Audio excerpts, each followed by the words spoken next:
the last panel of this very long day. Thank you for staying with us till the end. And my belief is that this panel will be more contemplative, based a focus on reflection, both to the traumas and to the future of Central Europe. The topic we choose for this panel is overcoming history, the common trauma and the common future for Central Eastern Europe. My name is Krzysztof Czyżewski. I'm from the Borderland Foundation. With partnership with our friends from Użhorod, we are very proud to be part of this European Day and be with you here in that very special day, because I really believe that the way you frame the Day of Europe in Ukraine is very much towards the future, not very much towards the past, as Mr. Ambassador Del Mol said, in contrary to Dzień Pobiedy, which is mostly focused on the past. But as you know well, there is no a clear track to the future without solving or at least facing the traumas from the past. It's on the way. So we will try to bridge these two wings of this reflection. And to say about the borderlands, so we are the foundation which was initiated at the beginning of 1990. And from the very beginning, we started to focus our work on Central Europe. In fact, our aim from the very beginning was that we had this dissident intellectual debate in the 80s, and now, after 1989, time comes to do it in practice, so that we should establish centers, initiatives, programs which will build new Central Europe on the ground. And from the very beginning, we initiated the Central European Forum of Culture. For us, Central Europe was very much also about the culture, especially finding a positive attitudes to this identity, not only negative. Culture was something we were feeling we are sharing together. I was very happy yesterday having a walk with Andrzej Lubka. He took all this group of people from different corners of Central Europe across Użhorod, and all the answers I've heard was, "Oh, we are at home here." So it's something in the ground, in the heritage, in the memory, in the common faith, architecture and culture you can feel as a common space of Central Europe. And I remember the first debate we had in the 90s, I think it was 1991, when Dmytro Pawłyczko came from Ukraine as participant, and we were using this term at that time as a gesture towards our eastern neighbors, towards Ukrainians, Belarusians, Baltic states, not just saying Central Europe, but Central Eastern Europe. And we conceived it as a good gesture toward our friends from the east, of this part of Europe, which was unseen by Kundera in his famous essay, just to refer it. And the answer at that time of Dmytro Pawłyczko was, don't say Central Eastern Europe, say Central Europe. We don't want you to treat us as Eastern Europe, that you are in Visegrad, in Central, and we the others are Eastern. And from that moment, we were thinking about Central Europe as something embracing this common experience of faiths, the experience of totalitarian ideologies like communism and fascism as something common for us as Central European, and the ways we try to find out of that heritage was on the line of Central Europe. And one thing was very clear from the very beginning for us, that we are in the position, and I'm now saying this, listening to the whole day debate we have here, that we are not only in the position of hearing what the Western Europe is about values, laws, international law, and rules of democratic society, that we just should adopt it in our countries. So our task was not only adaptation, mimicking what already exists in the West, but also to create something new, just to contribute, just to be a real partner. And I wouldn't say we succeeded over the first 2-3 decades of doing it. And then, in short, we decided, one of many initiatives we do, to create an academy. We call it Dilemma.academy. The first is a mobile academy, but it's at the same time trying to face the most difficult and challenging dilemmas of contemporary world, but with participants, with people from Central Europe and from Caucasus as well. And so tomorrow we will continue, and for 3 days, Dilemma Academy here in Użhorod. And this is built on 3 levels, which maybe give you some feeling how we understand what the new Central Europe could be. That this first level is this academy, so creation of new ideas, discussing these in a very sophisticated level of experience and very creative people. The second level is the school of new competences of Central European activists, leaders, and public figures. And the third level is something what we call, and it was recalled by Dmytro at the beginning, small center of the world. So we try to support creation of many small centers of the world in this part of Europe, firstly in Ukraine, but also in some other Central European countries. And saying that we try to face these big dilemmas with small numbers, with valuing in positive terms that we are small, that we are focusing on something what is around us, like neighborhood, like local communities, like small centers which can be in dialogue, in partnership, in solidarity with other small centers of the world, in opposition to the big numbers, to the big magnitude powers in the world, because that's the way not only Russia wants to colonize us, to convince us that only big matters. Yeah, to convince us that small is without any effective impact in our realities, that only when you become a bigger and huge in numbers, in powers, in everything, then you can be an important part or change maker or the power keeper in this world. I think that is something very Central European in the idea of small center of the world. But also, when you think in a historical perspective, it is very much about the roots of democracy, about the police, and the way how democracy was built. My conviction is that we lost this tradition in Europe. We lost the belief in a small.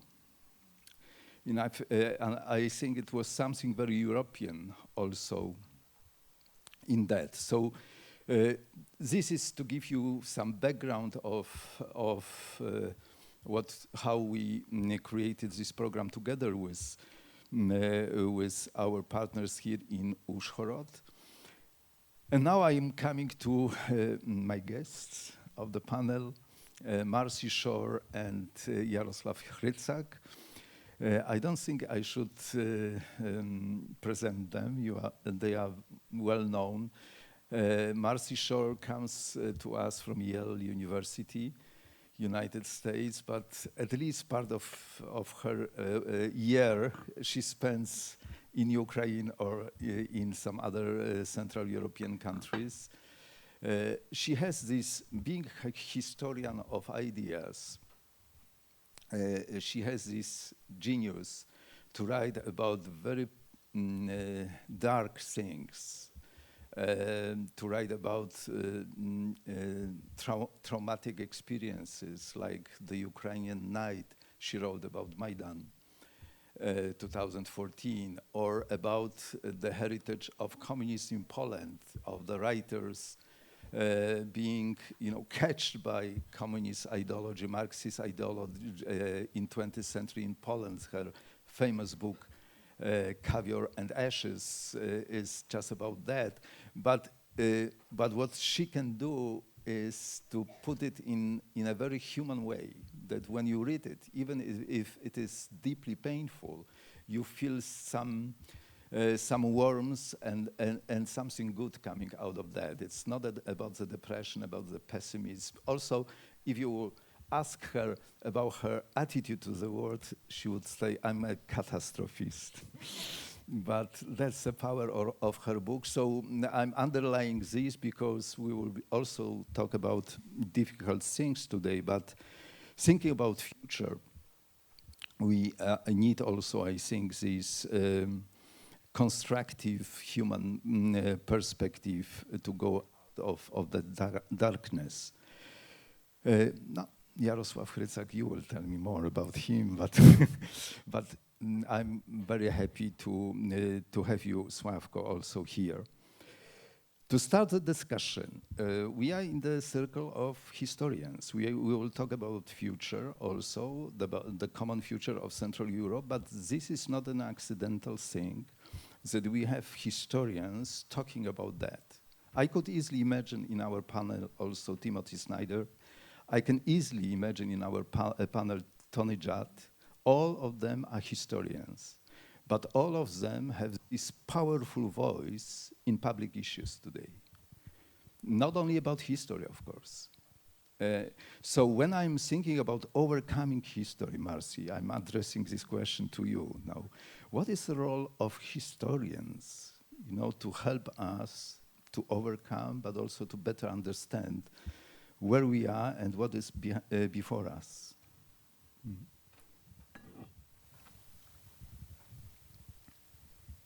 Oh, thank you. Can you hear me? Is this working? Okay. First of all, this is my first time in Transcarpathia, and it's just beautiful out. So thank you all for being in here and listening to us, because it almost seems like a very sad thing to be doing when it is so nice, so beautiful here. I'm very happy to be here, and I'm very grateful for Veronica for bringing us all. It's my first time in Użhorod too. So I should also say I'm not European. I'm American, and so I frequently find myself in the strange position of people asking me what it means to be European, what it means to be Central European, who counts as a real European, who counts as a real Central European, who's an Eastern European. And I always find it a curious question to be getting as an American. I have in German you would say, quereinschissendes. I have a very oblique perspective on this, a kind of a perspective coming from the side. And recently, as I've recently been engaged. I've always been, as Krzysztof said, publicly engaged, or also writing in the present. But this is perhaps the first 2 years of my life that I have been so explicitly engaged, as a weapons agitator, pleading for weapons for Ukraine.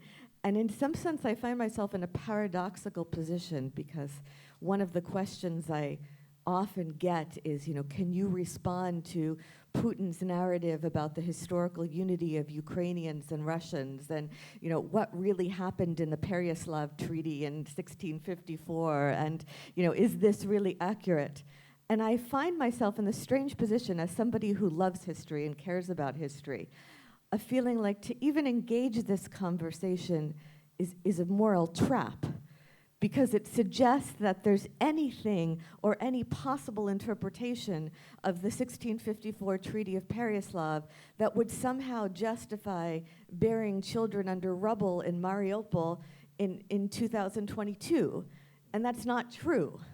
There is no such interpretation. There is no version of what happened that can possibly justify moral atrocity in the present. And so as a historian, that's a strange position to be in, to say that this isn't necessarily the productive way to have the conversation. The thing that I am constantly talking about, especially to young people when I talk to students, and I talk to a lot of Ukrainian students now, and I plead with them from my historian's perspective. And I do this with some guilt, because I don't feel I have any right to tell anyone what to do, and especially not Ukrainians. But my plea is always to look at the past with eyes wide open. The past, it cannot be overcome in the sense of made okay. It cannot be made okay. Terrible things happened, terrible suffering happened that cannot be justified. Our job is not to create a narrative that makes it okay. Our job is to look at it with eyes wide open.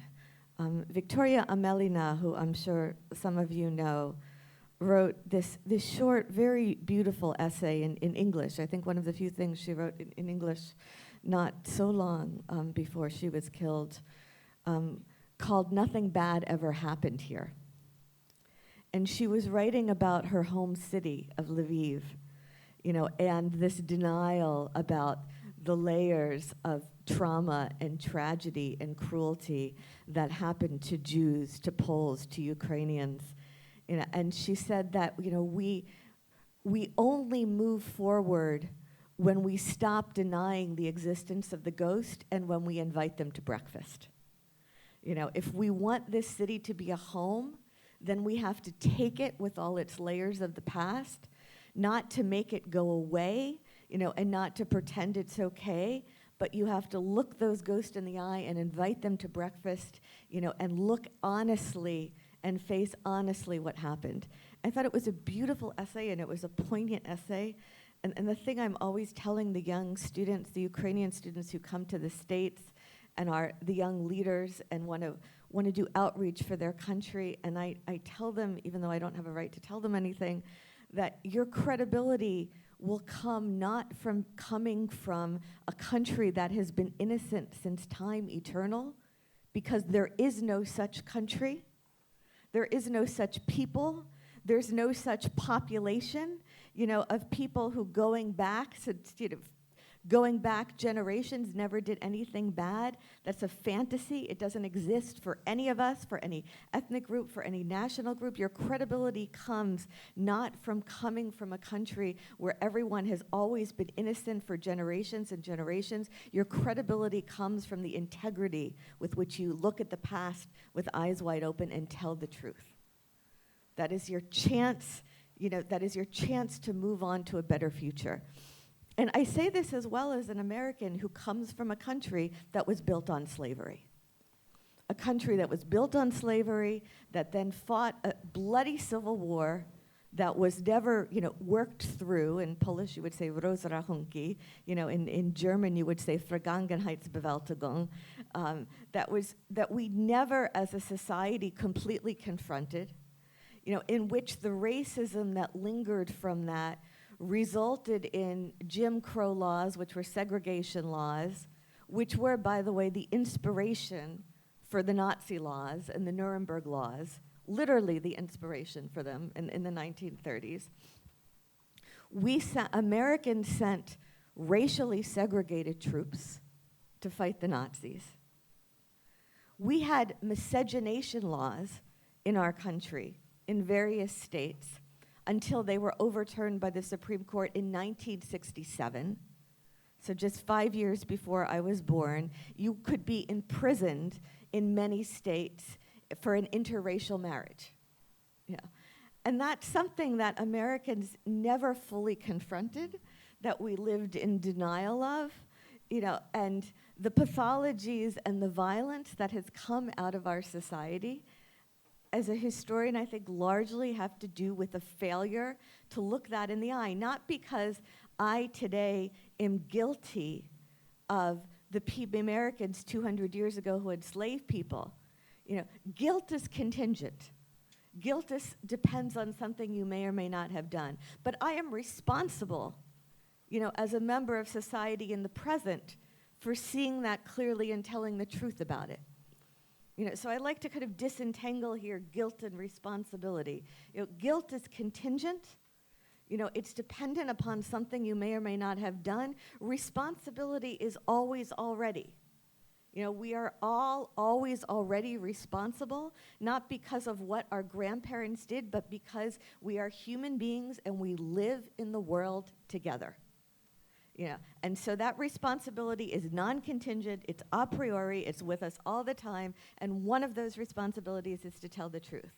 That will not overcome the past, but I think that is what allows us to move forward. That's what allows us, it's the only chance for there to be any better future.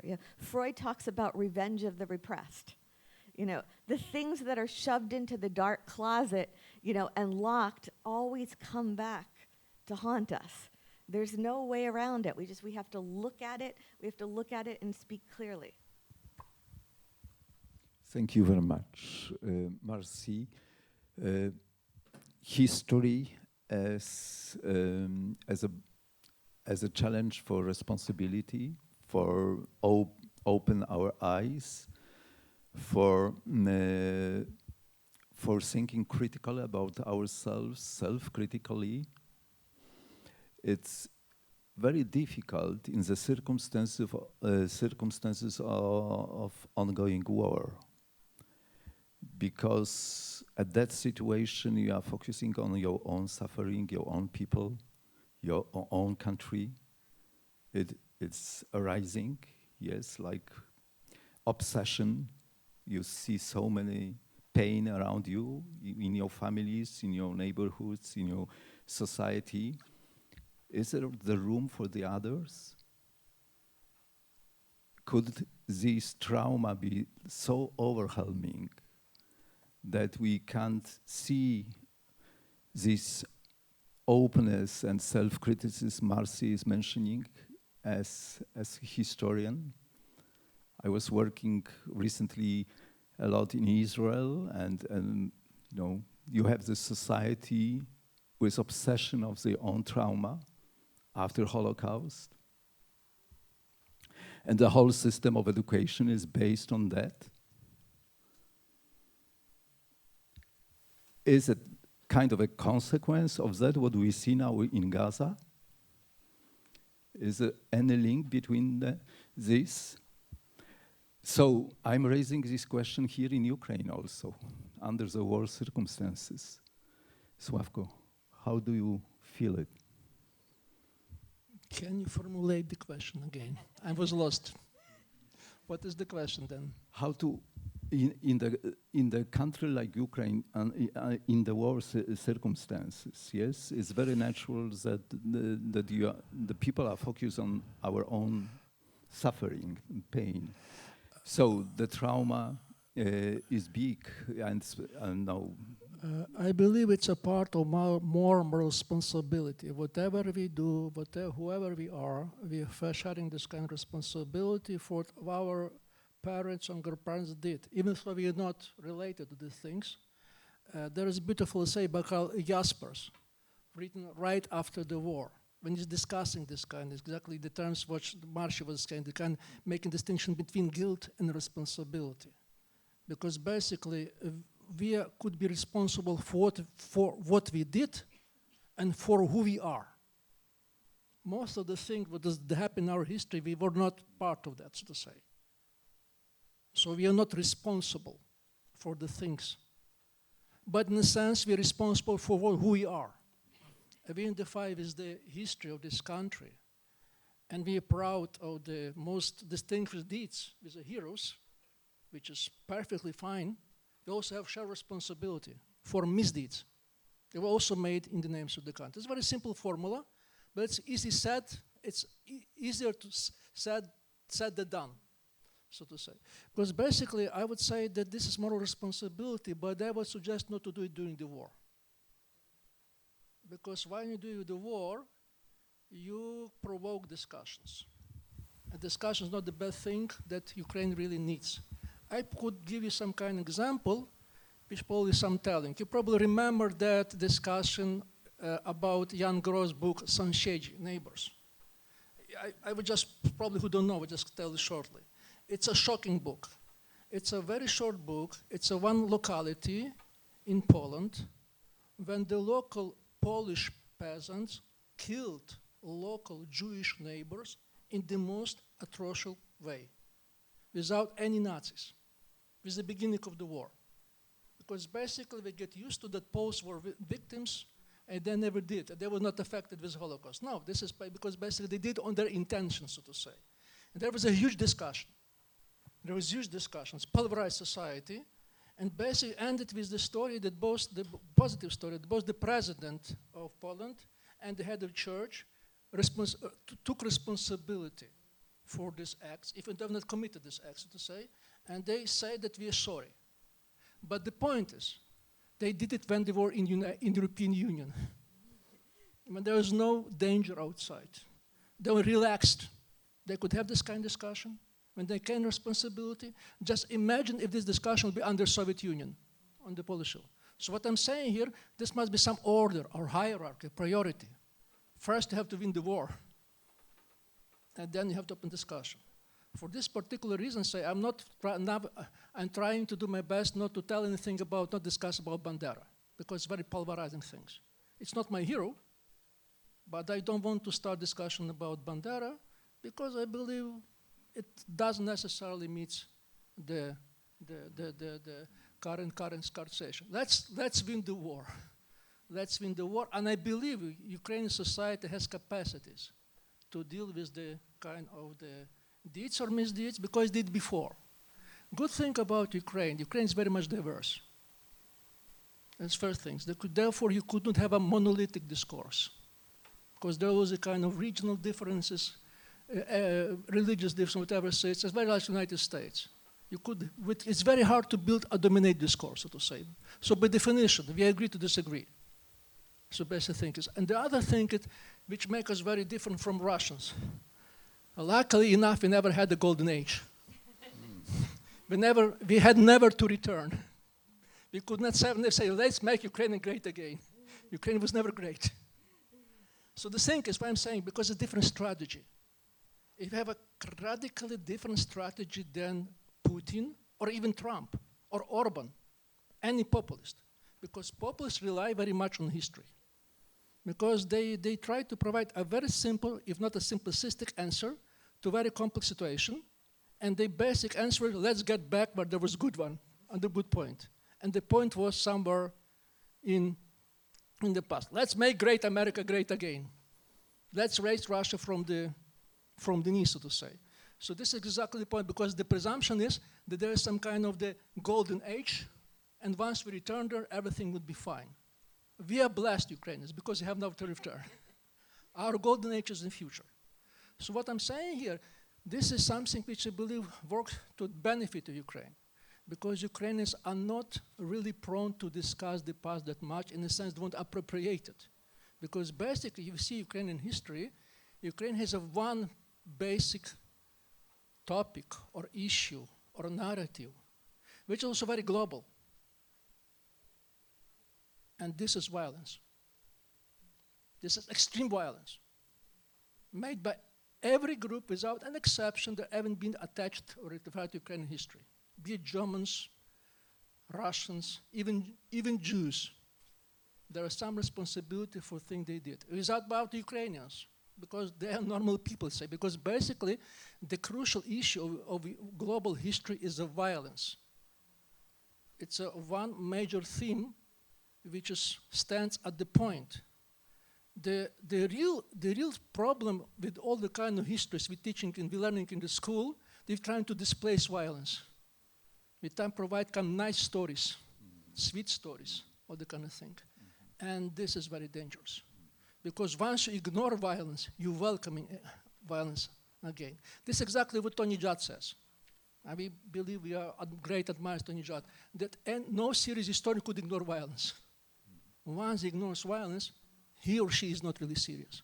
So this must be some kind manipulative. So basically the issue is that Ukraine wants to get out of the violence, leave the violence bad. It's not that you could leave the violence, you have to limit the violence to some kind of the tolerated minimum. And this is exactly European idea. If you define European, it's probably one thing or several things which is really European. European is the only continent which managed to limit the central power, which managed to put ruler under the law and not above the law. And this is kind of crucial difference between Russia and Belarus on one side and Ukraine and Poland on the other, so to say. This is basically the difference. But how you manage issue the violence. So my point is that in many sense Ukrainians manage it because they understand what violence is, because it's very much in families, in local stories, in their personal stories. Once I was here in this region, some 20 years ago, I was kind of health problem, I was in some spa, and I was sharing a table with two ladies, twins. They were in their 80s, very nice ladies, and they were telling me stories about the childhood. Basically, the common story of most of the population, because they never lived their street, but they lived in 4 states, never living in the street, so to say. But the basic point was, there is nothing they could have as a kind of the legacy from their grandparents and parents. Every time they have start from the scratch, so to say. And I believe this is a very common story when it's coming to Ukraine. Not like in Hungary, not like in Poland, but in Russia, in Ukraine, in Belarus, every generation has to start with the scratch. There's probably several, just probably on the fingers on the 2 hands, of the families who could pass the legacy, propriety from grandfather to father, from father to son, so to say. This is something that gives you an idea. That's not just humans with this type. The propriety has been destroyed. No continuity, so to say. And it gives historians as a special term for such societies. It's not the society just a kind of experienced violence. It's society experienced extreme violence. This is a special term. Ukraine has experienced extreme violence. Therefore, it's very hard to understand for Europeans, because they presume this violence is something which is there, but still it's very good mitigated. One of my best examples, demography. Demography never lies, so to say, because basically you know the dates, how long people live. And probably know the life expectancy is one of the best criteria to measure, so to say, the quality of the life in the country. And there's very good work done before the war by the Russian and Ukrainian demographers together, which is much more reliable because not Ukrainian, this is Ukrainian biases. The Russian and Ukrainian did. So they compared the life expectancy of Ukrainians and Europeans with the boards of the European Union before the 2004. So the basic point is that in every year for the 20th century, gap was 5-7 years. Ukrainians tend to live shorter than, but in 2 periods, the gap was 40 years. It was Second World War, and then famine, the Holodomor. So what I'm saying here, that even in the peaceful time, because famine was a peaceful time, Ukraine experienced much harsher losses than Europeans during the First or Second World War. So what I'm saying here, you have to understand the situation of this region, the different region. It's not about the violence, it's about extreme violence. And this is one kind of the story, and I finish there. Ukrainians tend to disagree practically on everything when it comes to the past, because a different version of the past. But there is one thing which is common, and this is the famine, which is kind of a miracle, because basically famine was tabooed in the Soviet Union, and they don't want to discuss it during the first decades of Ukrainian independence because it's very too touchy. There was very political implications. So this is Yushchenko who did it, provided a kind of the law in the Supreme Parliament. But what was interesting, that right after that, next year, there emerged a consensus among all Ukrainians, so Russian-speaking Ukrainian speakers, east or west, doesn't really matter, that first, there has been a famine, because that was disputed, there was no famine. Secondly, the famine was artificial. And the most important third, there's a consensus that famine was a genocide. And why was that? Because there's nothing like in Russia. Because Russia and Kazakhstan also suffered. Because basically this difference, and this is what took the Serhiy Tsipko, you probably remember this name, he was advisor to Gorbachev, and he was born from Ukraine, because he says, I was from Ukraine, from Odessa, and I know the famine was a part of our family story.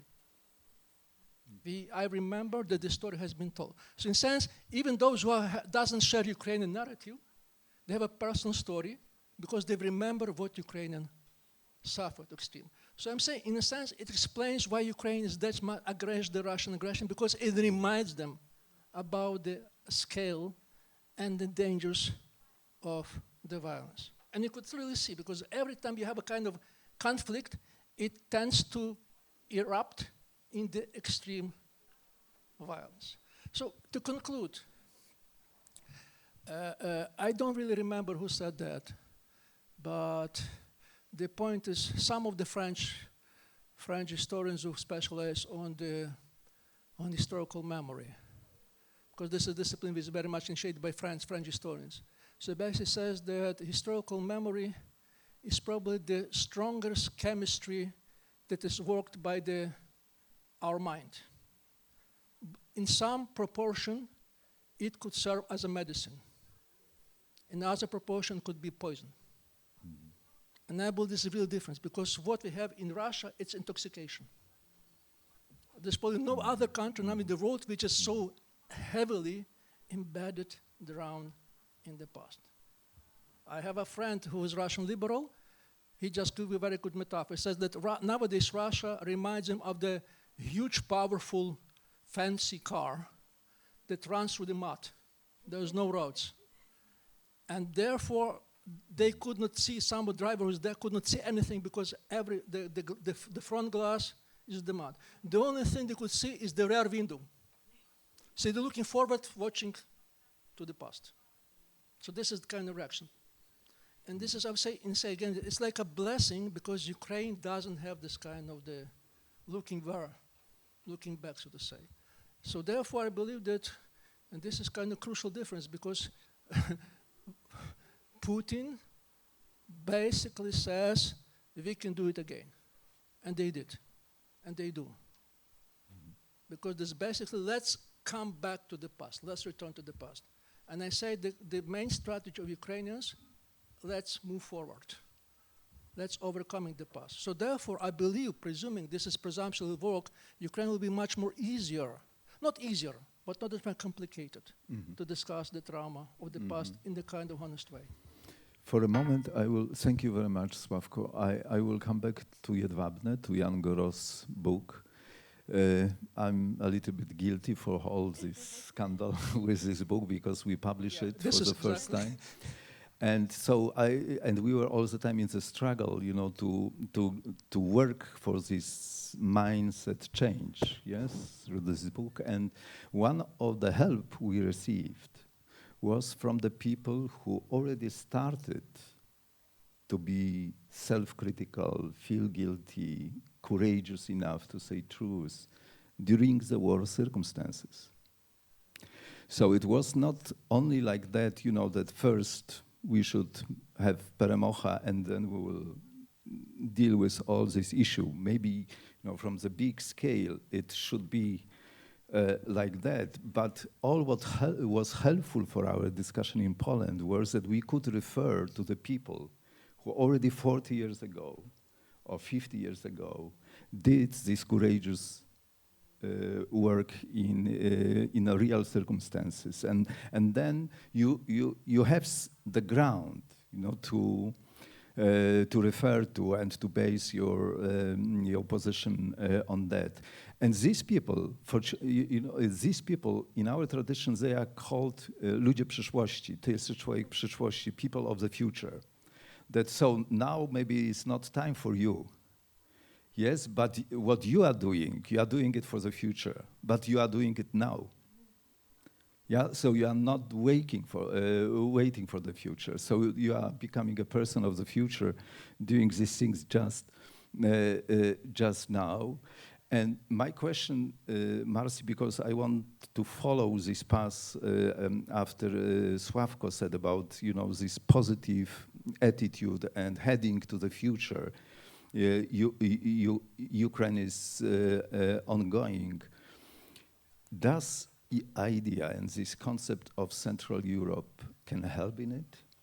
That the narrative we try to regain or build from the scratch, as Mr. Grimkin said, which for me it's just the proof that he's a Central European. Yes, because when only I hear people saying that there is nothing like Central Europe, I know that I have Central Europeans among me.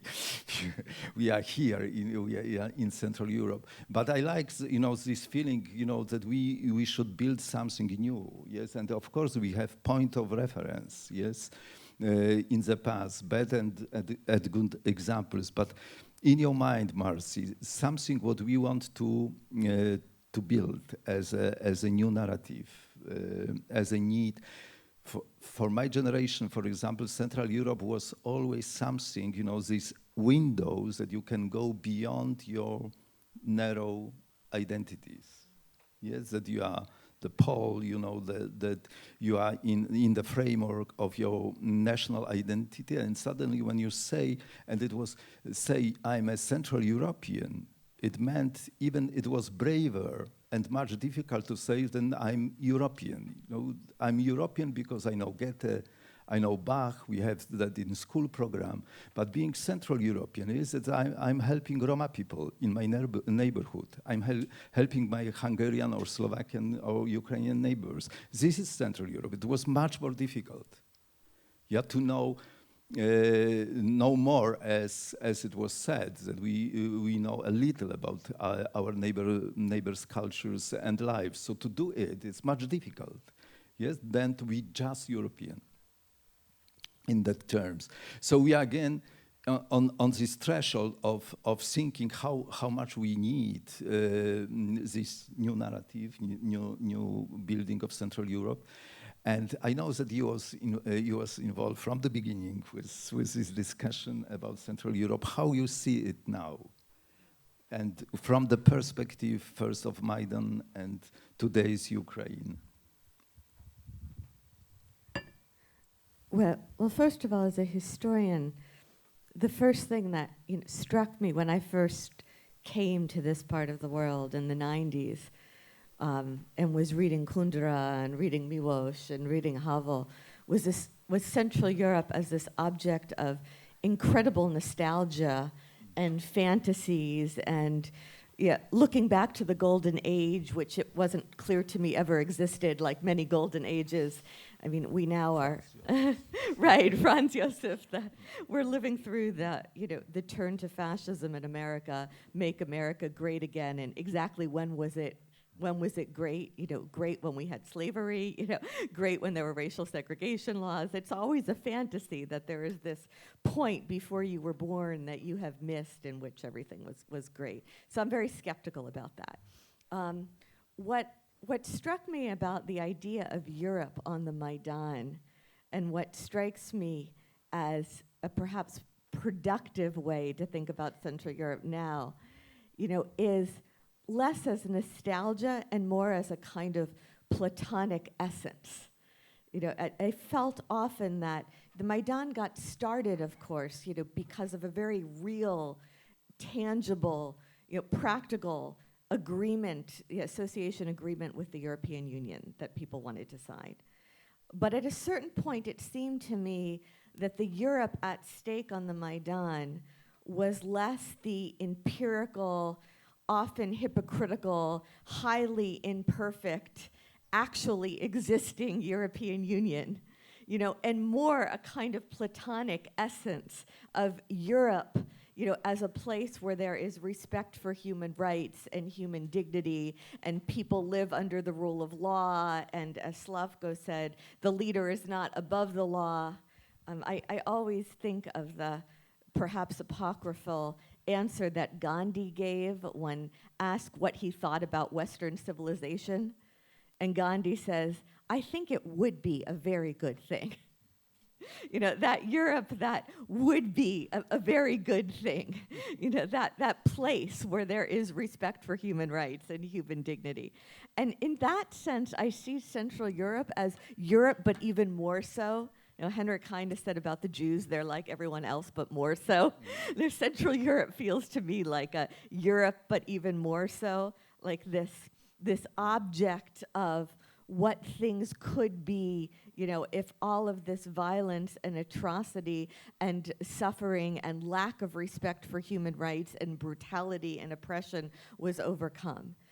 And as an aspiration, as like Kołakowski said that, utopia will never exist in a kind of constitutive way, but as a regulative idea in Kantian terms, as something you strive for to try to make things better. It has a value. I mean, I think about Arendt here too, when Hannah Arendt talks about natality, and she says what the human ability that saves the world is the capacity to begin anew, to set something in motion anew. I mean, for her, forgiving was one of the most radical instances of natality.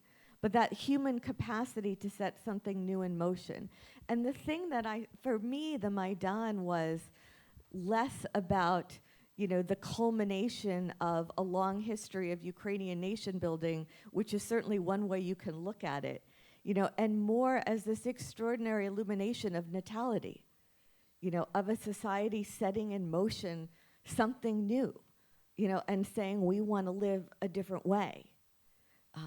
And that was extraordinarily inspirational. There's my colleagues Olia Onuk and Henrik Hale and Volodya Kulik have been doing this sociological project, and Ola and Henrik just wrote a book called The Zelensky Effect.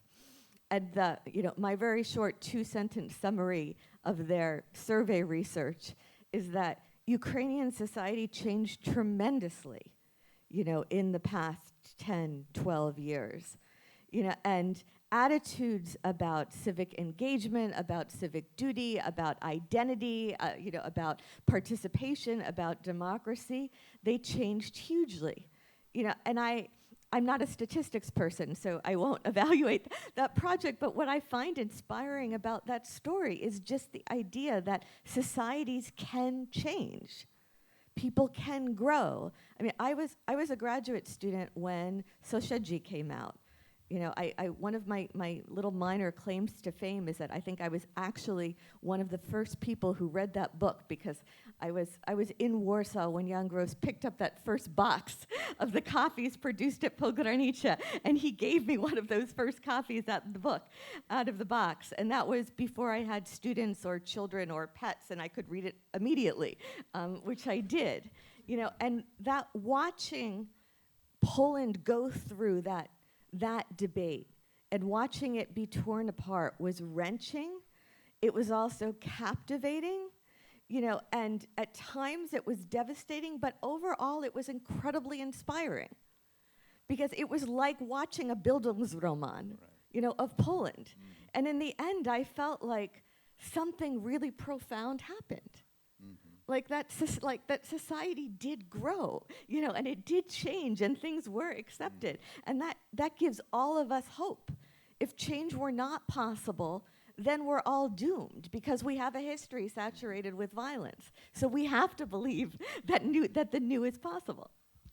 Just one remark. When we published this book, I was invited. We have, this Institute of Polish Culture, or Polish Institute all over the world, responsible for Polish presentation and kind of propaganda, of our culture and abroad. And on that meeting, they say, thank you for publishing this book. Because after that, all the doors for us are open in the world. We have so many friends now, Yeah, because the reception of was that you were courageous enough to do it. And it doesn't work in that way that you say about your guilt that you will multiply your enemies. Yes, in contrary, yeah, something like that happens. Open, Slavko. Yeah, I know that you should leave us soon. So my last question would be to you: when you hear Marci saying the positive role of utopia, of something what can be as a potential in the idea of Central Europe. How do you see it from the Ukrainian perspective? Utopia are extremely important because I don't remember who said that you could, there's any map that doesn't have a country named Utopia, it's not worth looking at because it gives you direction and it gives you a vision. And my understanding, and I believe understanding of the majority of civil society in Ukraine, and also believe a significant, if not a majority part of Ukrainians, that Ukraine is a European country, has been Europe in the past, and belongs to the Europe, not in terms just in history of our standards or whatever, but also in terms that Ukraine wants to belong to Europe for a very pragmatic reason, because nowadays European Union is no war zone. This is the most important and pragmatic reason. We know how much European has been historically one of the most warlike continent in the world history. Both First and Second World War emerged not in Africa, not in Asia, not into Americas, but in Europe, so to say. And this would emerge very much due to Schuman, the kind of agreement on steel and coal was a starting point that never more. As a result, we could hardly imagine war between France and Germany, even so they fought for intensely. We could hardly imagine war between France and England, between Germany and Poland, so to say. We could complain about the state of Polish-Ukrainian relations, that without a doubt. But you could hardly imagine a war between Poland and Ukraine, like we have a war between Ukraine and Russia. So that's what I'm saying, because basically, if you could just boil down European history, yes, it's very much violent without doubt, but the two things are very important, including the history of the serfdom, on segregation. If you look in the long term, the positive side European project is a project on ongoing emancipation from century to century. European managed to emancipate this or that group, this or that class, this or this nation, so to say. This is what so much attract European project, because basically it's a fleet to freedom. And it's very much main asset or mass of the Kundera. Kundera creates Central Europe as a concept that this is something, a region which could be flee from unfreedom, so to say. They belong to this part. So this, what I'm saying here, it's exactly this point why Ukraine did attract the European project, because they see it as a kind of fleet to freedom. And secondly, freedom related less violence or no violence, no war zone. Why I believe in this kind of circumstances, history could be very much poisonous and dangerous. Because history is very much, European history is very much about the wars, about the conflicts, so to say. Because it reminds the history, the point is, because why European community managed to create a no-war zone? Because there's kind of the silent consensus, you could not use history to political debates. You could use as a kind of intellectual debates, responsibility, but you use political debates. Because basically, if you look on the history of Europe, there is no just borders, probably with the exception of Iceland, which is island. Because every border in Europe is disputable, so to say. And this is basically because basically says, yes, borders are disputable, history is wrong, but you don't touch them.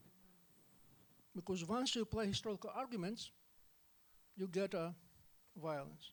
And this is exactly what Putin does.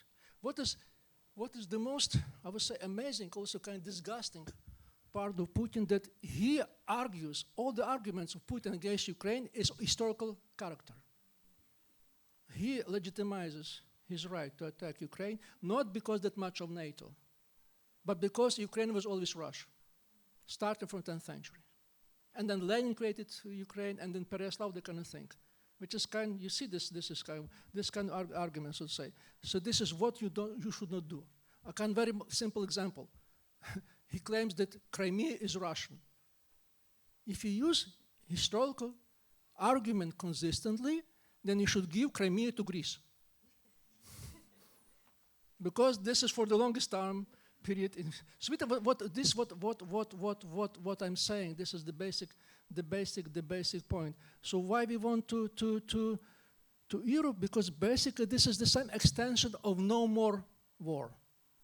No more war. And the no more war, it's not just kind of the based on the economical growth, on well-being. Without doubt, this is necessary because you have to be relaxed.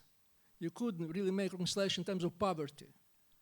But well-being is not sufficient because you have the new political, intellectual culture, which is very much invention of post-war European, and Schuman was inventor. And this culture is called reconciliations. Reconcile the past. Because basically Schuman's idea was reconciliation between France and Poland over Alsace-Lotharingia. Coal and steel, so to say.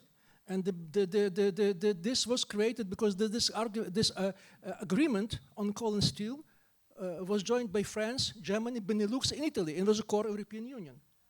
But the basic idea is that this something that we leave the past behind.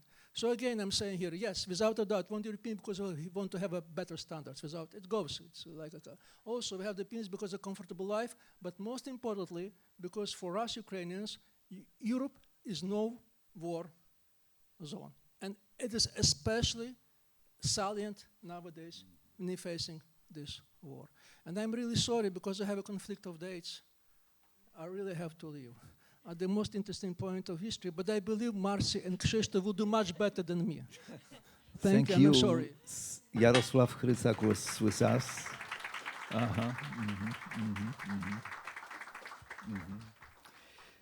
Before I will give the voice to our public, I would ask you, Marci, the last question, which will go to the ontological dimension of Central Europe. Not too deeply into the philosophy. I know that you are writing a book now about the phenomenology of Central Europe, very promising. But my experience, and even today hearing our discussion here with Central Europe, is ontological also. That nobody is questioning existence of Scandinavia on Mediterranean or Maghreb. But when it comes to Central Europe, suddenly all the hesitations and self-criticism and not sureness, are we real or not? And it also is connected to something, I don't know, which could be praklyaty burden, you know, or positive one, that it is hang on something very moral, ethical. For example, when these terrible things happened with Polish peasants and, you know, the problems on the border, very shameful thing. I remember Serhii Žadan saying the Central Europe doesn't exist. Because if such things happened, this kind of lack of solidarity or other things, Central European doesn't exist. It's finito, over. Yeah? A year before, it existed because the discussion about Central Europe was reborn thanks to the solidarity we offered to our Ukrainian neighbors in Romania, in Slovakia, in Poland. But after 1 year, and I can understand it, but of course, yes, but look, nobody was questioning Europeans in Germany when they signed the Nord Stream treaty, yes? Yours, there are no Europeans, yeah. But they don't have this problem. They will not question the European identity, you know, doing such terrible things. How do you feel? What is it positive that we don't have this ontological sureness? Or can it give us some positive way out? You know. Mm. No, I've watched this with interest for a long time. I figured out very quickly in the 1990s when I was a young American, very interested in coming to the part of Europe that had been behind the Iron Curtain. And what made it so seductive was precisely that it had been locked and now it was open. I mean, so think about a kid. There's a gate that's locked and suddenly you can get through it. And so you want to get through because now you can. That was the whole appeal. That's what made it so exciting. I mean, I flew right over Western Europe because it seemed that it was much more exciting to get to the place that had just opened. And then I only kind of slowly started realizing that if I said Eastern Europe, people got very offended because Eastern wasn't just a geographical designation, but was seen as pejorative. You know, whereas Western was positive and Eastern was pejorative. And Larry Wolff wrote a great book. Larry Wolff wrote a great book about this, the invention of Eastern Europe, about the Orientalism that was involved in the creation of the other, which was somewhat more exotic. And Maria Todorova has written very well about that in respect to the Balkans. I mean, I always had this distance on it because for me, it had been geographical. You know, then I realized that Central Europe was a normative aspiration, you know, that it had this moral valence to it, which is curious because it seems to be suggesting the geographical. So you have a conflation between the normative, you know, and the geographical, which again, I've watched also the insecurity. And I've seen that change over generations. Like the generation that was my age, like my friends in Central Europe who grew up under communism and were formed by communism, always had that feeling of maybe not being fully accepted or having to prove they were just as civilized or as well educated. You know, and I saw as generations passed that changed. That particular mixture of inferiority, but also sometimes superiority complexes, that sense that we know more, we understand more, we've experienced more, you're very superficial, but on the other hand, we might be these barbarians. I've watched that, you know, kind of play out, you know, from a distance, again, as a non-European who never had the same stake in it. The moment that really struck me, I should say, was the last time I was in Russia was 2016, and I'm sure I've told Krzysztof this story before. And in fact, it was in the framework of something with the same title as today's conference, which is Debates on Europe, that was organized by a German foundation, the Fischer Stiftung, in cooperation with various partners, in this case, a partner in St. Petersburg, at the Открытая Biblioteka. You know, and one of there were two topics on the table. One was about historical memory and apologizing, and the other related was who is a real European. And I was the only American there, so this is my common fate, that I'm often the only American. So it was really because you are Jewish too. Right, because I'm Jewish, that's right. Because I'm an agnostic Jew, maybe that was how I ended up there. I was very happy to be invited. I was very happy to have the chance to go back to Russia before I finished this book about the Maidan, and it was not easy for me to get a visa to go back to Russia, and it wasn't that clear already at that time it would be safe. So I was very grateful to be there, and they were very interesting conversations, and they were really German-Russian conversations. The Serhiy Zhadan had been involved in the first iterations of these talks, one of which was held in Kharkiv, but he declined to go to Petersburg, as did Yurko Prohasko, because it wasn't safe for them already at that time. And then the Germans got very nervous and uninvited the rest of the Ukrainians, which offended people, but I understood, because the last thing you want to do is organize a conference and invite people and they get arrested and you're helpless. You know, I would never want that on my conscience. I would be terrified. I was already a little bit nervous myself, and certainly it was much more dangerous for my Ukrainian friends. But in any case, it was me basically listening to these conversations between Germans and Russians, and that the general thrust of the conversation was the Germans were, as you said, absolutely secure in being European. Like, their assumption was that they were essentially identical with the European Union. Their German identity was not called into question. Moreover, they felt a kind of moral superiority because they had looked the past in the face and apologized for Nazism.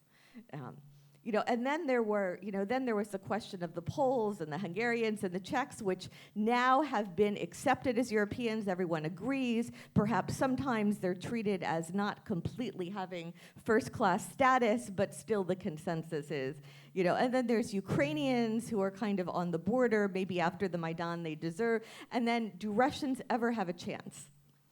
And what I found disturbing about this conversation was that the subtext that if you decide someone's a European, then they have some kind of divinely bestowed right to live under a government with respect for human rights and the rule of law and human dignity.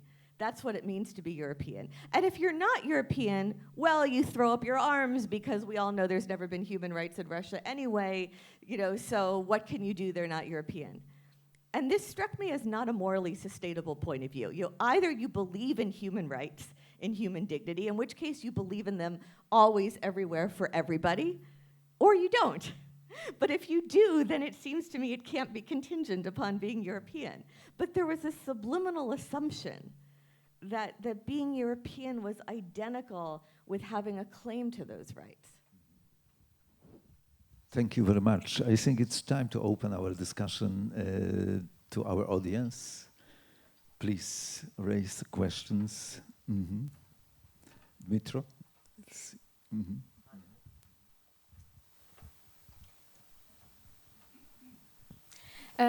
Thank you very much for this interesting discussion. I enjoy, but I ask my question in Ukrainian. Власне, я зараз почула дуже важливу і цікаву тезу від місіс Марсі. Я неодноразово її чула теж на подкастах пана Ярослава про те, що без прийняття відповідальності за гріхи своїх минулих поколінь та, власне, своїх, неможливо рухатися вперед. Тобто ми зациклюємося в такому колі, де постійно повторюється одне і те саме. Росія не визнає своїх помилок поколіннями, тому що ми вже говорили, наприклад, про Голодомор, тобто це геноцид українського народу, і зараз, по суті, це ж саме повторилося, маємо на увазі в першу чергу Бучу, але це не тільки про Бучу. Тобто це за 100 років, це вже 2 геноциди, тобто найстрашніші злочини. І, на мою думку, цей факт неприйняття відповідальності означає, що війна, по суті, не закінчиться, навіть якщо ми вийдемо на кордони України 1991 року, можливо, закінчиться її гаряча фаза, але холодна війна не закінчиться точно, тому що по ту сторону ніхто цього не прагне. І тому в мене таке питання, можливо, воно в деякій мірі риторичне, але чи можна примусити до відповідальності народ, маю на увазі саме народ, більшість, тому що зазвичай просять пробачення ті, хто не так і винні, але народ, тому що без внутрішнього прийняття цієї відповідальності. І, напевно, не тільки за цю війну, але й за всі ті за всю колоніальну історію Росії, в тому числі злочини Совєтського Союзу. Дякую.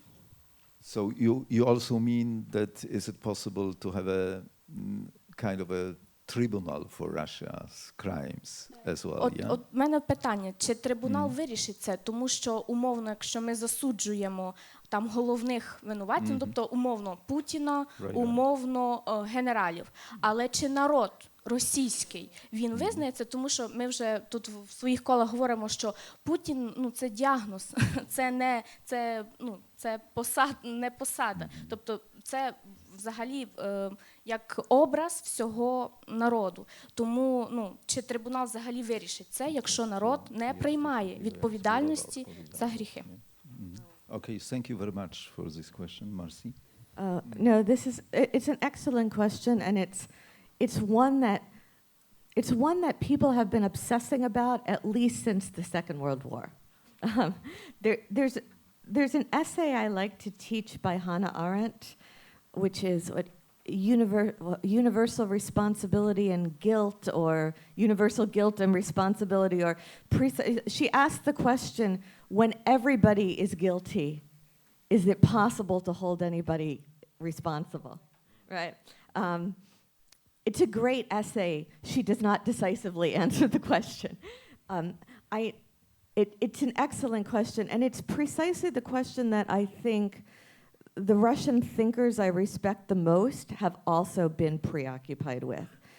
Sergei Lebedev is convinced that it is precisely the failure of Russians as a whole society to face the crimes of the past, and tell the truth about them and take in the truth about them, that has created this anthropologicheskaya katastrofa, that is currently Russian society.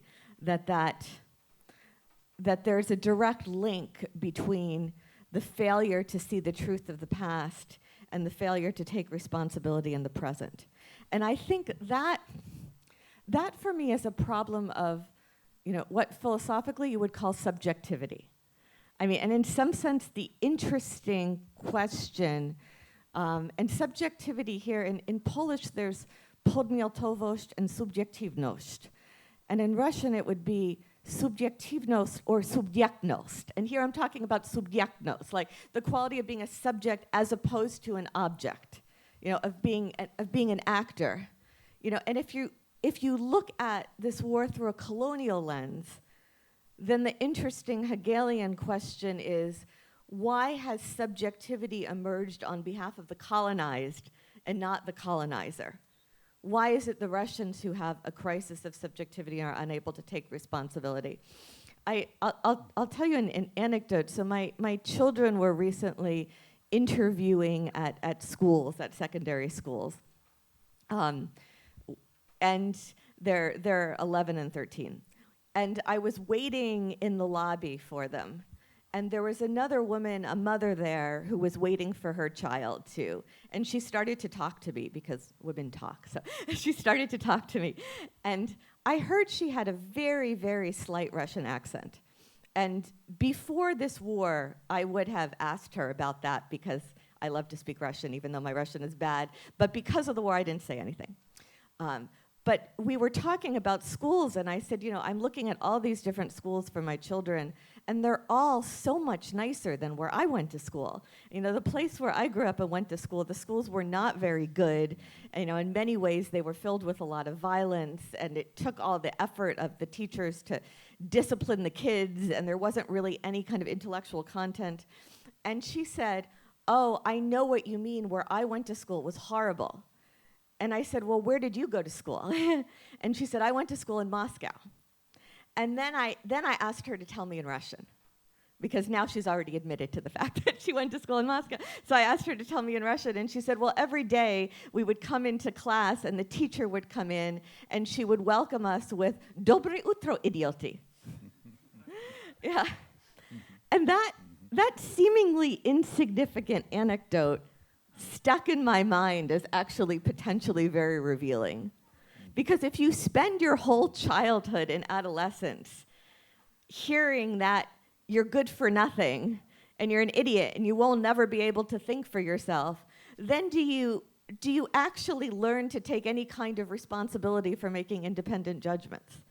And I think that is part of the pathology, that's happening in Russia. And I think you're right that, if there's going to be real forward motion, that somehow it has to be more than just putting Putin on trial in The Hague. Although I would be delighted if we wake up tomorrow and Putin is in The Hague. That would be fantastic. I will be ecstatic.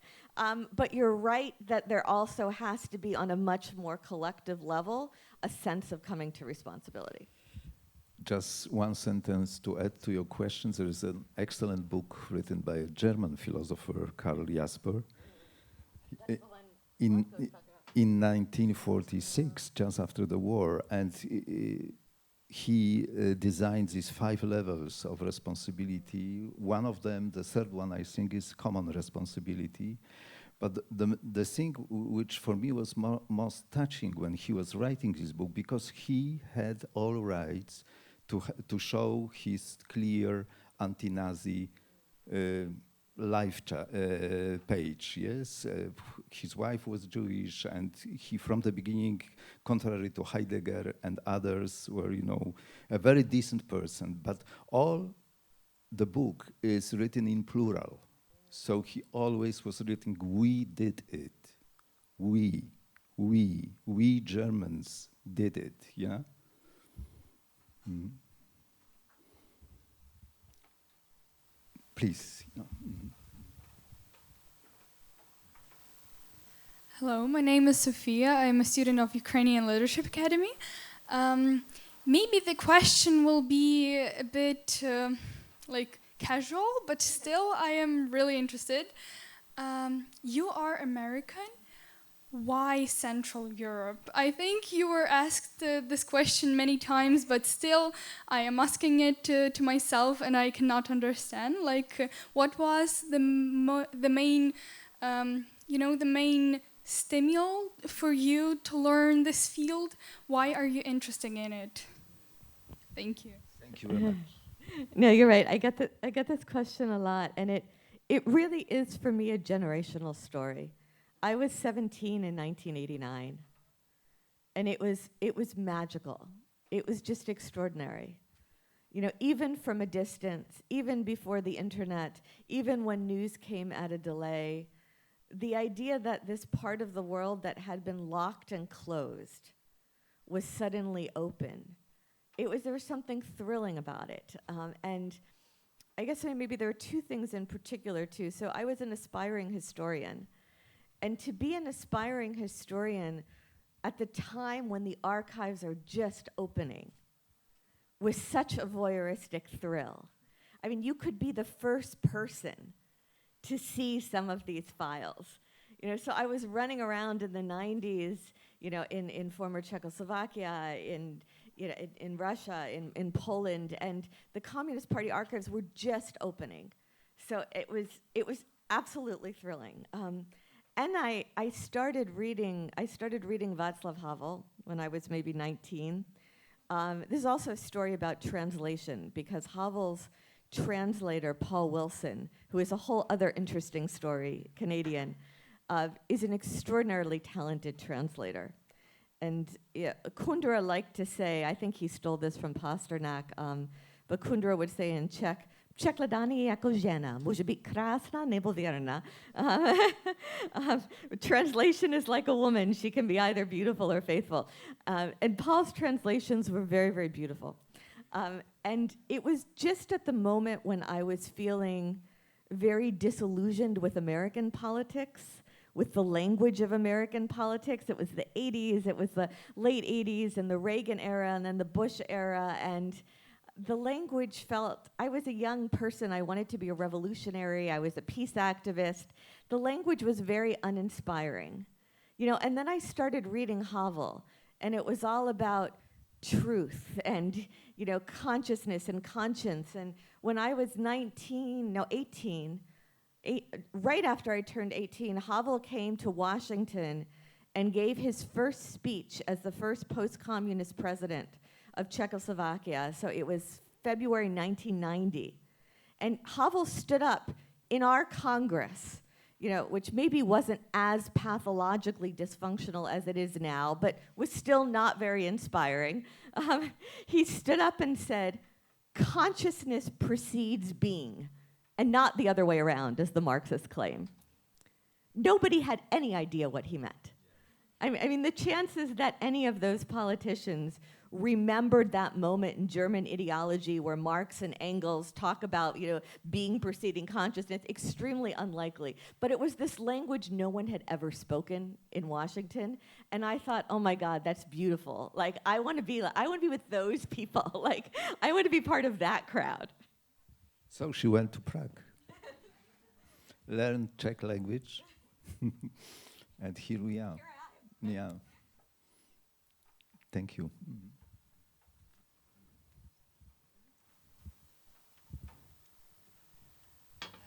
Good afternoon. My name is Svetlana, and I am a student of Ukrainian Leadership Academy as well. As you can see, there's plenty of us here in this hall. And I'm really thrilled to meet you here today. And I listened to your lecture in the course of Timothy Snyder about Ukraine. And there was some kind of, I did catch an insight when you were talking about Yanukovych. And when you were describing this guy as like a guy with the money but with no ideology, as opposed to like Putin, and then I realized that Yanukovych was still like a different kind of dictator, because Putin and Lukashenko, they have this kind of ideology in their mind. I mean, at least Putin and Lukashenko is extremely obsessed with power. And Yanukovych was more of a kind of a person who was obsessed with money. And I'm really curious to hear your thoughts on this matter. Which kind of, man in power can be more dangerous? The one who is simply wants to protect his money, or the one who has like a great idea of in his mind? And I would actually be glad to hear both your point of view and Mr. Krzysztof's. Thank you. Yeah, it's an excellent question. So, I became a historian really studying the totalitarianism of the 20th century. So I was and remain very interested in how ideology works. And I was fascinated by how communist ideology worked, how Stalinist ideology worked, and I remain fascinated. And Nazism and fascism. I found Stalinism more interesting for various reasons, which we could talk about later. But what struck me we could talk about, Yanukovych, Lukashenko, Putin. What struck me about Yanukovych in particular was how completely banal. I mean, it wasn't just that he was a gangster. I mean, he was like a petty gangster. I mean, he wasn't even a gangster pretending to be anyone besides a gangster. I mean, I know that Paul Manafort came over and gave him a makeover and tried to teach him some media tricks, but I wasn't following it then that closely, but it doesn't seem to me that he ever seemed like anything else but a gangster. I mean, there was nothing inspiring, there was no big story, there was nothing. I mean, it was this kind of obnażenie продажности. I mean, it was just like every relationship is transactional, and this is like the world of gangsters. I mean, just everyone can be bought or sold, and there aren't any other categories. I mean, in some sense, what was interesting about it was precisely how banal it was. Now Putin is I think a case that's different from both Yanukovych and the ideologies of the 20th century, and that has captivated me because of the postmodern version, because of this post-truth version, because the ideology that Putin has, if we call it ideology, is not the kind of ideology you had in the 20th century. Hannah Arendt talks about Nazism and Stalinism as lies that have the advantage of being more coherent and logical than actual life. Because the problem with truth and actual life is that it's messy and unexpected things happen. People make stupid decisions. It rains one day and somebody doesn't go out, and that changes the course of everything. The problem with life is that it's full of contingency. She says the vulnerability of the factual is its original contingency. There's no law of physics that dictated that Poland had to, that Germany had to invade Poland on September 1st. So you can always tell a story that makes everything go together and makes everything that happened examples of some higher law.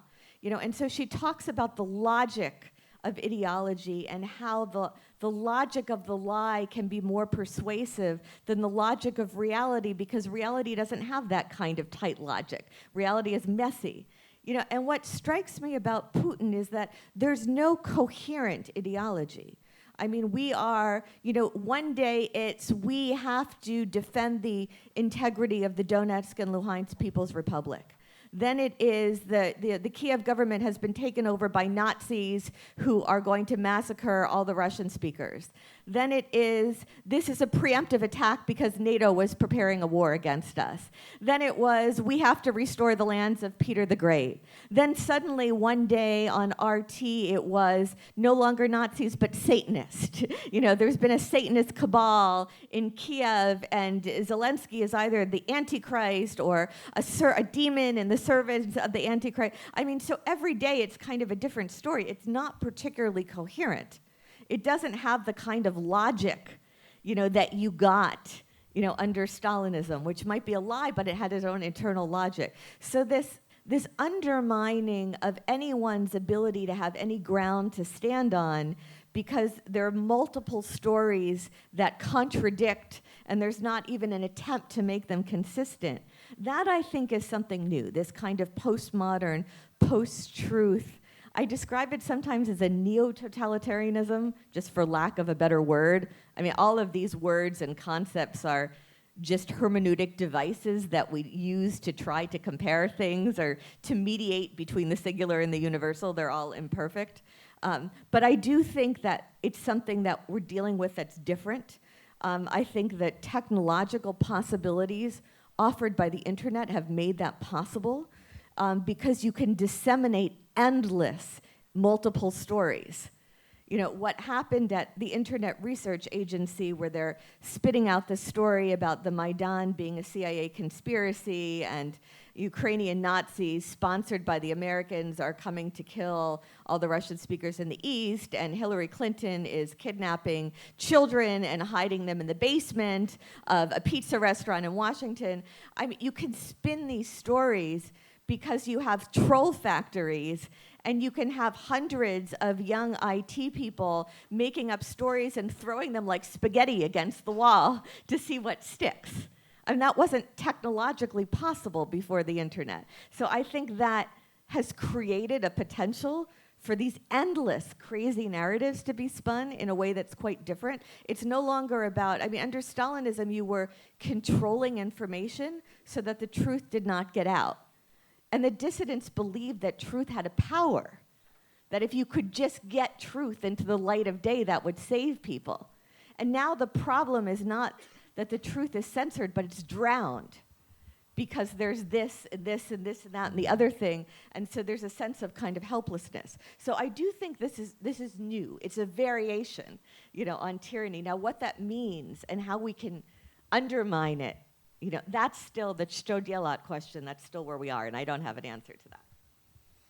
I will not answer you with such passion as Marci, but you see, the question was very sensitive for both of us. And as a borderlander, I have a problem with distinction between these two things. I disagree with Kundera that you have either a beautiful woman or the faithful one. If you have a beautiful one, she's faithful too, in deep sense. And the same is with negative things, yes? And so I'm an old Greek who has a problem to separate beauty with goodness. But we did it. In our contemporary world, we did it.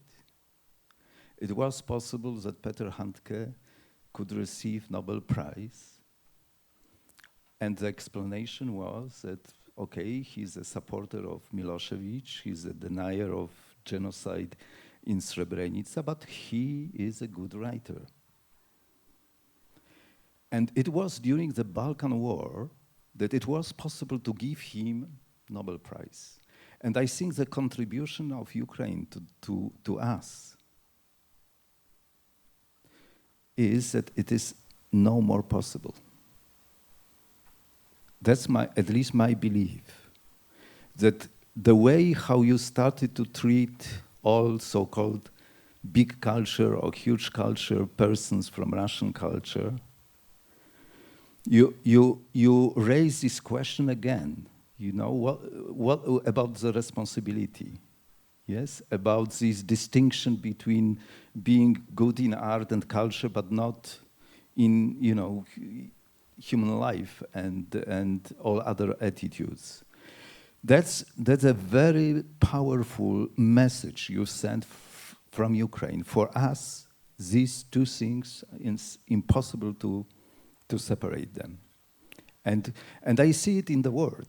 I can't imagine, you know, now writers like that receiving awards like Nobel, you know, or any other. Something is changing in the world, thanks to you. Mm. Вітаю, мене звати Глорія. Я студентка Національного університету Києво-Могилянської академії. І хотіла спочатку сказати дякую. Те, що ви розповідаєте, це дуже цікаво і дуже важливо. В мене таке питання.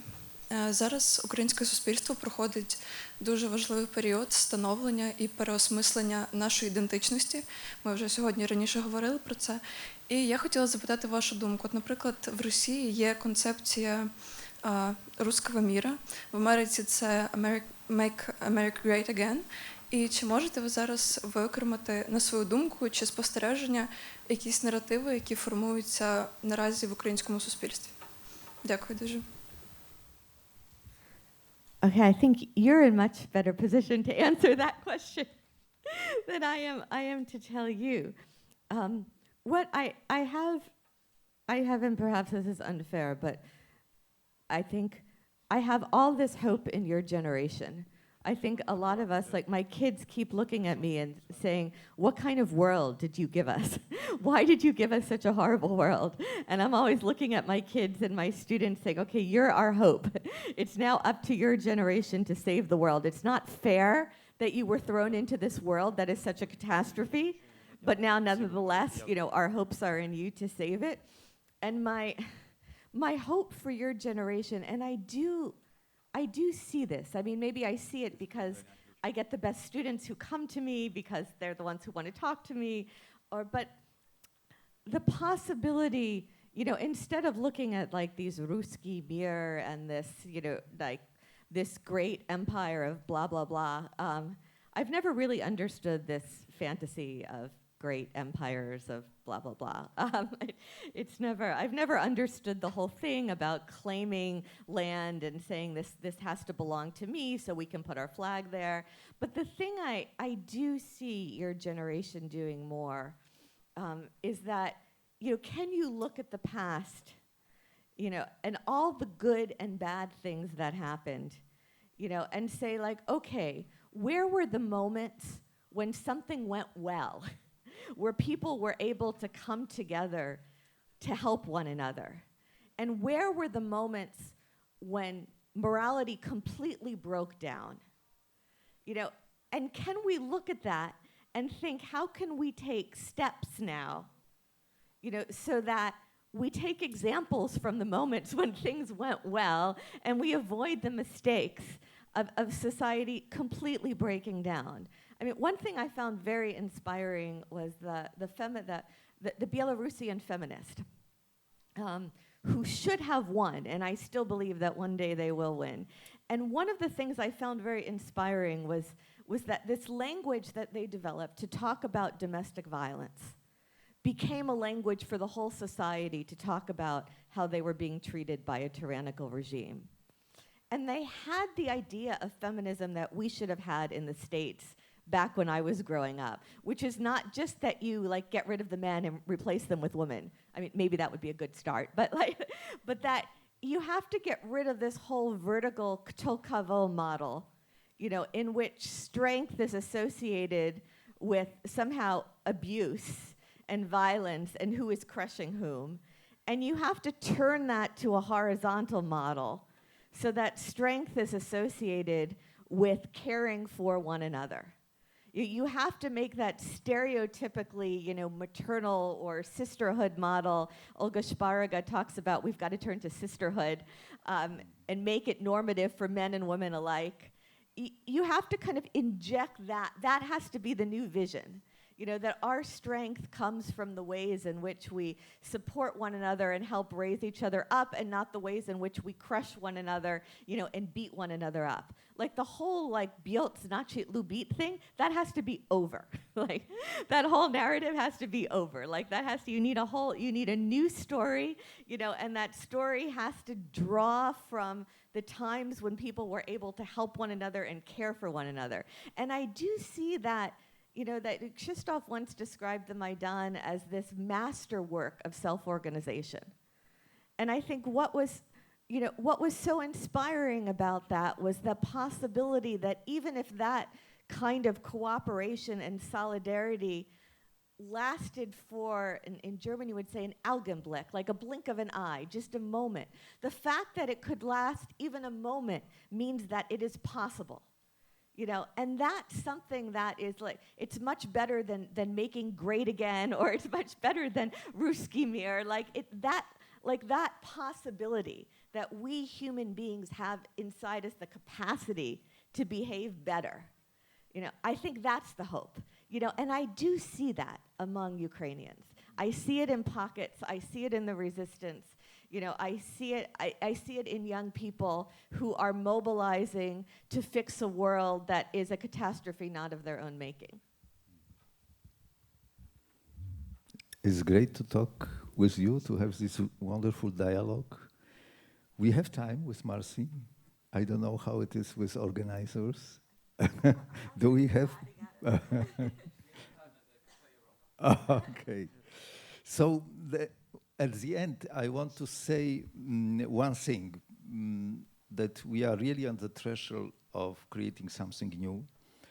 And I think one of the world's problems today is that we keep the status quo, that we know what we can, and we somehow design our activities to what we can. It is worthwhile of respect, this kind of pragmatism, and I've heard it, from our Dutch guest and others, nothing to complain and to be critical of. But to change the world, you should do something more. That's how we understand peremocha. Yeah, mochti, of course, we can, but peremochti is something else. What you do in Ukraine is not mochti, it's peremochti. Yeah, you go over something what people treat as pragmatic or real, or in a sense what is possible. Yeah. And if I think about the new Central Europe, about new narrative, I think it comes from this Ukrainian peremochti, that we can more than this European worldwide status quo, pragmatic. And thank you very much. Thank you, Marci Shore. Thank you, all of you, for this amazing discussion.